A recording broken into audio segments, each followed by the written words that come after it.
Bonjour, je m'appelle Stéphane Ollier, directeur de recherche au CNRS et directeur du Neurocentre Magendie. Bonjour, je suis Aude Panatier, directrice de recherche au CNRS et donc chercheur au Neurocentre Magendie à Bordeaux. Le Neurocentre Magendie est un institut de recherche INSERM Université de Bordeaux dédié aux neurosciences.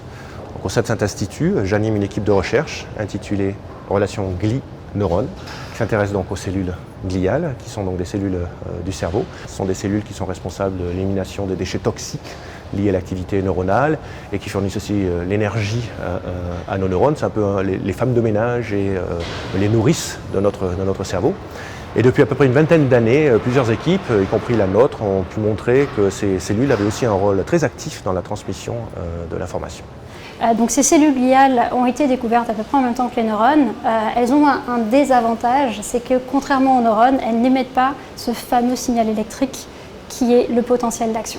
Donc pendant très longtemps, on pensait qu'elles ne servaient pas à grand chose. En revanche, elles sont présentes dans toutes les structures. Elles ont une organisation bien particulière. Donc raison pour laquelle on pensait qu'elles servaient de colle. On les appelait cellules gliales. Maintenant, l'astrocyte est une cellule gliale, une catégorie de cellules gliales qui est idéalement positionnée entre les vaisseaux et les synapses.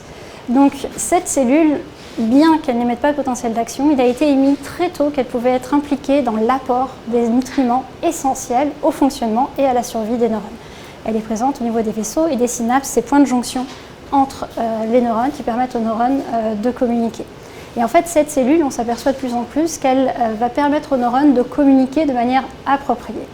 Et on a mis en évidence récemment qu'à un stade précoce de la maladie, ces cellules communiquaient moins bien avec les éléments de cette fameuse jonction de la synapse et que c'était à l'origine d'une moins bonne plasticité de cette synapse et donc des déficits de mémoire à un stade précoce de la maladie. Nous nous intéressons aux facteurs de risque génétiques ApoE4 dans le contexte de la maladie d'Alzheimer. L'ApoE4 est un gène qui code pour une protéine qu'on appelle l'apolipoprotéine, qui est un transporteur de lipides. Les lipides étant les constituants majeurs de nos membranes cellulaires. Et donc on s'est rendu compte au début des années 90 que ce gène, du moins la présence de ce gène chez les patients, était un facteur de risque pour l'apparition de la maladie d'Alzheimer. L'apparition d'une de ces copies de ce gène augmentait le risque d'à peu près 3 à 4 fois et les deux copies du gène donc, pouvaient augmenter le risque de plus de 10 fois. Alors pourquoi, comment, on ne sait pas vraiment. Donc l'idée de ce projet est d'étudier de quelle façon la présence de ce gène dans un modèle murin de la maladie d'Alzheimer peut justement affecter la transmission de l'information dans le cerveau et en particulier les capacités de plasticité des structures spécialisées dans l'échange de communication qu'on appelle les synapses. Il existe plusieurs facteurs de risque. Il y a le facteur de risque génétique. À ce facteur de risque génétique, il peut y avoir des facteurs de risque environnementaux, comme l'alimentation, comme des problèmes cardiovasculaires.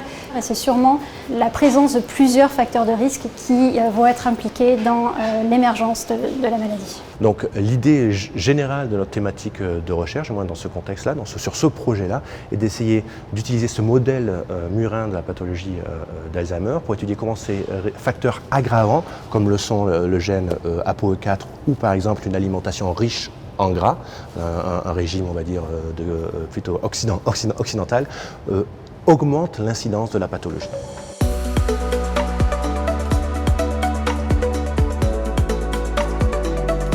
Pour enregistrer comment ces neurones communiquent, et s'ils communiquent bien, on enregistre des signaux électriques. Oui, d'accord. Et ces signaux électriques, en fait, on est capable de les enregistrer comme des physiciens. On a des amplificateurs et on est capable d'enregistrer ces signaux électriques et de voir s'ils sont altérés, normaux ou pas. Voilà. Donc là, vous allez regarder après, ce sont des coupes de cerveau que Sarah a préparées ce matin. L'avantage de cette technique, c'est qu'on peut étudier l'hippocampe à l'âge que l'on souhaite au cours de la maladie. Et une fois que ces tranches sont réalisées, on va en prendre une et on va la placer au niveau de cette chambre que vous voyez ici. Et en fait, on a tout un système de perfusion où on va perfuser en continu du liquide céphalorachidien artificiel. Et ce que vous voyez ici, en fait, ce sont des électrodes. Donc, la plus grosse, c'est l'électrode qui va nous permettre en fait, de stimuler électriquement. Le premier neurone, celui qui va envoyer l'information. Celui qui est ici. Et en fait, ce premier neurone va envoyer l'information à ces neurones présents dans cette région. Et c'est pour ça que nous avons une deuxième électrode qui va permettre d'enregistrer l'activité neuronale. Et c'est ce que vous voyez ici en fait. Ce sont des signaux électriques. Quand la porte s'ouvre, il y a des ions qui vont rentrer dans le neurone. Ça va créer des courants. Et c'est ces déflexions qui vont vers le bas que l'on est capable d'enregistrer. Et on va pouvoir voir dans une condition ou une autre si les neurones communiquent normalement ou si on a des altérations dans le cas de modèles d'Alzheimer.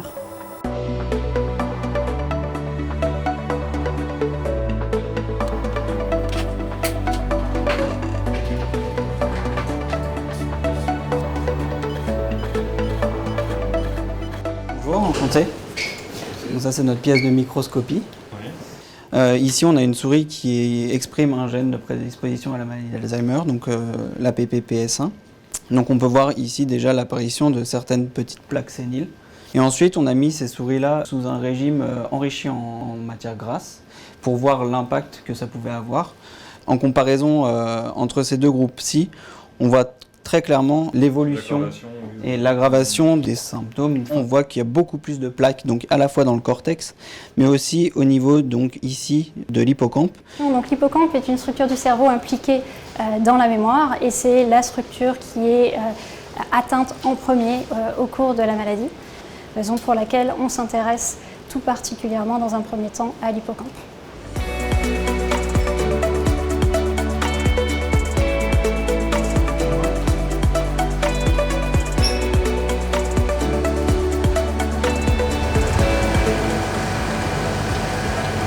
Nous sommes une plateforme de chimie analytique, c'est-à-dire qu'en fait, au sein de cette plateforme, on est capable de mesurer différents types de molécules. On va mesurer des cannabinoïdes, des stéroïdes et des neurotransmetteurs. Et donc, les chercheurs nous confient leur projet de recherche. Et ici, la séquence qu'on va injecter correspond effectivement au projet qu'a préparé Émeric sur des tranches d'hippocampe. Et c'est sur le projet Vaincre Alzheimer. Et ici, en fait, on a le profil chromatographique d'un échantillon en particulier avec les différentes molécules qu'on analyse et l'intensité de la fluorescence mesurée est proportionnelle à la quantité de la molécule présente.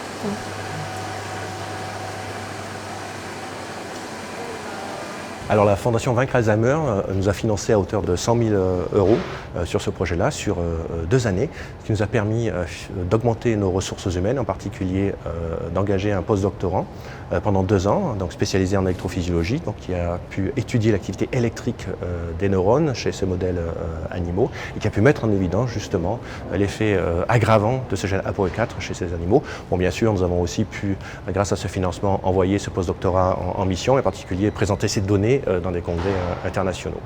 Bien entendu, je tiens à remercier grandement les donateurs, car sans eux, nous n'aurions pu réaliser nos expériences et montrer le rôle clé des astrocytes à un stade précoce de la maladie d'Alzheimer. Un très grand merci. Même, je pense que c'est, comme je l'ai dit tout à l'heure, c'est essentiel, et on comprend très bien que c'est à travers les donations que ces associations et la Vaincre Alzheimer en particulier réussit à financer les projets de recherche. Je pense que c'est quelque chose qui doit se poursuivre et sûrement s'amplifier si on veut que la recherche en France puisse maintenir son niveau d'excellence. Il faut continuer à nous soutenir, continuer à soutenir la recherche qui permettra dans les jours, les années à venir à mieux comprendre cette maladie et à la soigner.